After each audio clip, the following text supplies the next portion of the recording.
और दोस्तों आप कैसे इंजॉय कर रहे हैं इन आईपीओ फेस्टिवल को।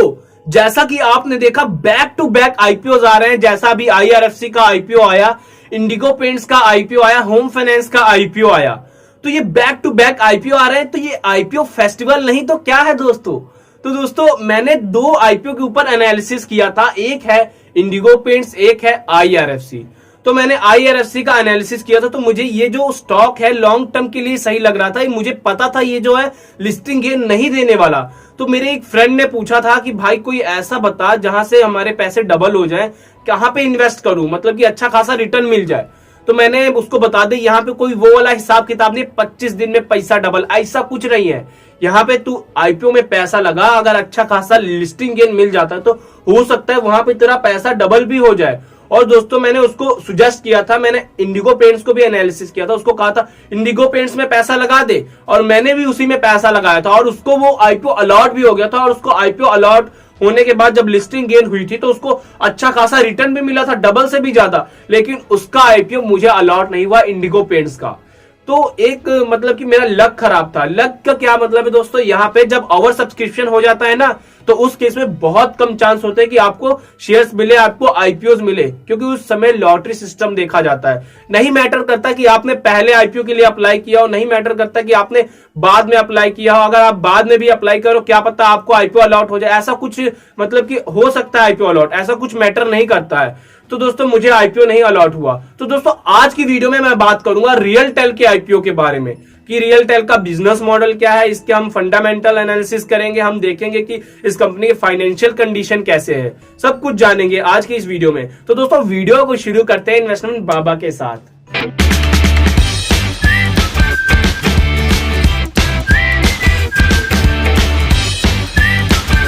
हेलो गाइस, मैं हूं आपका दोस्त राजा और आप देख रहे हैं आपका ही यूट्यूब चैनल इन्वेस्टमेंट बाबा। जी हाँ दोस्तों, एक और आईपीओ आ चुका है रियल टेल, जो कि फुली ओन्ड बाय गवर्नमेंट है, यानी प्रेसिडेंट ऑफ इंडिया इसका ओनर है और under the ministry of railway इसको हैंडल कर रही है। दोस्तों ये रेलवे की सब्सिडरी कंपनी है। जिस तरह की दोस्तों आपने देखा जब आईआरसीटीसी मार्केट में लिस्ट हुआ था तो अपने इन्वेस्टर्स को कितना अच्छा खासा लिस्टिंग गेन दिया था, बम्पर लिस्टिंग हुई थी। तो दोस्तों इसी तरह से उम्मीद की जा रही है रियल टेल की भी धमाकेदार एंट्री होने वाली है और अपने इन्वेस्टर्स को अच्छा खासा लिस्टिंग गेन देगी। तो दोस्तों आज की इस वीडियो में हम जानेंगे इसके बिजनेस मॉडल को। तो मैं इसके लिए क्या करता हूं, आपको अपने स्क्रीन पे ले जाता हूं और वहां पे सब कुछ बताता हूं। इन्वेस्टमेंट, फाइनेंस और बिजनेस मोटिवेशन से रिलेटेड वीडियोस देखते रहने के लिए दोस्तों इन्वेस्टमेंट बाबा चैनल को सब्सक्राइब कर दे, और हाँ दोस्तों बेल आइकन दबा दे ताकि आपको हमारी सभी वीडियोस की नोटिफिकेशन मिलती रहे। कि देख सकते हैं मैं अपने स्क्रीन के ऊपर आ चुका हूँ। यहाँ से मैं आपको इसके आईपीओ की डिटेल बताऊंगा, इसके बिजनेस मॉडल को बताऊंगा। तो ये कंपनी जो है 2000 में इनकॉर्पोरेटेड की गई थी। RailTel corporation is a public sector business unit. तो ये PSU है, यानी पब्लिक सेक्टर यूनिट, जो फुली ऑन बाय किसके द्वारा है दोस्तों, गवर्नमेंट, यानी प्रेसिडेंट ऑफ इंडिया इसका ओनर है, under the ministry of railway, यानी मिनिस्ट्री ऑफ रेलवे इसको हैंडल करती है।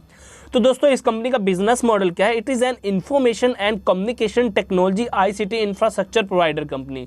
तो ये कंपनी क्या करती है, इंफॉर्मेशन और कम्युनिकेशन टेक्नोलॉजी इंफ्रास्ट्रक्चर डेवलप करती है और उसको प्रोवाइड करती है रेलवेज को और भी लोगों को।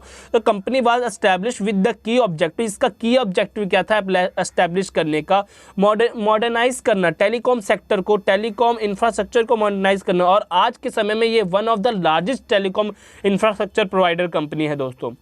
तो RailTel uses the latest technology, RailTel जो है लेटेस्ट टेक्नोलॉजीज का इस्तेमाल करके नेटवर्क डेवलप करती है, जैसे high dense wave length division multiplexing, जिसे DWDM कहते हैं, और multi protocol label switching MPLS network का यूज़ करती है। अगर मैं एज ऑन 30 जून की बात करूं 2020 की, तो इस कंपनी ने अभी तक कितना कवर कर लिया दोस्तों, 55,000 किलोमीटर का एरिया कवर किया है, जहां पे इसने अपने फाइबर केबल्स को बिछाए रखे हैं, फाइबर नेटवर्क को बिछा के रखा हुआ है। और ये दोस्तों अपनी सर्विसेज कहां दे रही है, 5,677 रेलवे स्टेशन को अपनी सर्विसेज दे रही है। किस तरह की सर्विसेज, नेटवर्क इंफ्रास्ट्रक्चर प्रोवाइडर है, ये नेटवर्क इंफ्रास्ट्रक्चर प्रोवाइड करती है। तो जैसे कि दोस्तों आपने देखा कि रेलवे के जो फ्री वाईफाई होते हैं वहाँ पे आपको वाईफाई मिलता है फ्री, आप यूज़ कर सकते हो। तो ये नेटवर्क कौन क्रिएट करता है, रियल टेल क्रिएट करती है। The company has data centre in Haryana, Gurugram, और इस तरह के और तेलंगाना में है। तो इस कंपनी का जो डेटा सेंटर है हरियाणा है, गुरुग्राम में, और तेलंगाना जैसे इस तरह के जगह पे इसका डेटा सेंटर है। तो कंपनी का आप देख लेते हैं प्रोडक्ट क्या है, सर्विसेज क्या है। तो टेलीकॉम नेटवर्क सर्विस एक इसका ये है, टेलीकॉम इंफ्रास्ट्रक्चर सर्विस एक ये इंफ्रास्ट्रक्चर प्रोवाइड करती है रेलवे को, और डेटा सेंटर है जैसा कि मैंने आपको बताया, सिस्टम इंटीग्रेशन सर्विसेज, इस तरह के इसके सर्विसेज है जिसे ये प्रोवाइड करती है। तो दोस्तों इसका जो मैंने अभी आपको बताया, प्रेसिडेंट ऑफ इंडिया इसका ओनर है और ये under the ministry of railway है। तो दोस्तों कंपनी फाइनेंशियल्स के ऊपर अगर हम बात करें तो अगर ये एक साल का जो इसका फाइनेंशियल दिया हुआ है, तो अगर मैं इसके टोटल एसेट की बात करूं तो 31 मार्च 2018 में इसका एसेट कितना था, 23,228.79। इसका एसेट इतना था, जो बाद में इतना हुआ 22,276.75। ऐसे फिर एसेट इसका बढ़ा है, कहाँ से बढ़ा है, 2019 से बढ़ा है, 23,981 इसका एसेट हुआ है। अगर दोस्तों मैं इसके रेवेन्यू और प्रॉफिट की बात करूँ तो इसका रेवेन्यू और प्रॉफिट भी काफ़ी हद तक अच्छा है और बढ़ा है। तो अगर मैं इसके 18 की बात करूँ तो इसके प्रॉफिट आफ्टर टैक्स की तो 1,340.06 इसका प्रॉफिट था, जो कि दोस्तों देख लो बढ़ गया 1,353.56। फिर बढ़ा है दोस्तों इसका प्रॉफिट आफ्टर टैक्स 1,410.66। यानी दोस्तों इसका प्रॉफिट बढ़ता जा रहा है, यानी कंपनी ग्रो कर रही है। ऐसा नहीं कि इसका प्रॉफिट गिरा हो। अभी जो ये डाटा दिया हुआ है, इस डाटा के अकॉर्डिंग इसका प्रॉफिट रेगुलर बढ़ा है। तो इस कंपनी का ऑब्जेक्टिव क्या है दोस्तों इस आईपीओ को लाने के लिए, तो to carry out the disinvestment plan.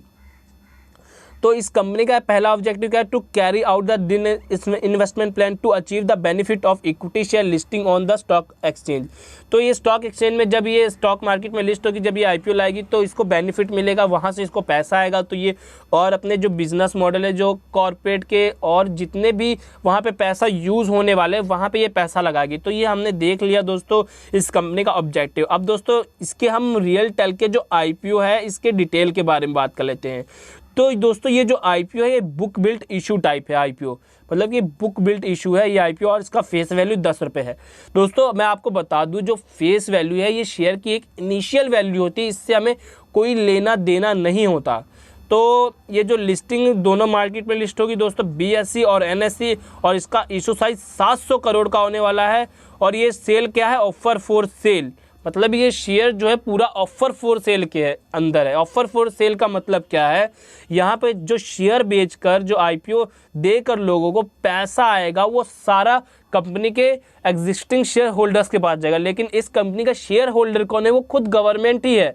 तो ये सारा पैसा गवर्नमेंट के पास जाएगी। तो गवर्नमेंट को जो वो पैसा जहां लगाना होगा, जहां पे उस पैसे को इन्वेस्ट करना होगा, वहां पे ये पैसा इन्वेस्ट करेगी। तो ये पूरा क्या है, ऑफर फॉर सेल। और ये कितना है दोस्तों, 8,66,53,369 का इसका इक्विटी शेयर है। इतने शेयर्स बेचेगी गवर्नमेंट। तो दोस्तों ये तो हमने देख लिया। अब दोस्तों अगर आप और भी इंफॉर्मेशन जानना चाहते तो मैं इसकी एक स्वॉट एनालिसिस पे वीडियो बनाऊंगा, तो आप उस वीडियो को मिस ना करें दोस्तों, उसको देखें। तो आज की वीडियो के लिए इतना ही दोस्तों, धन्यवाद।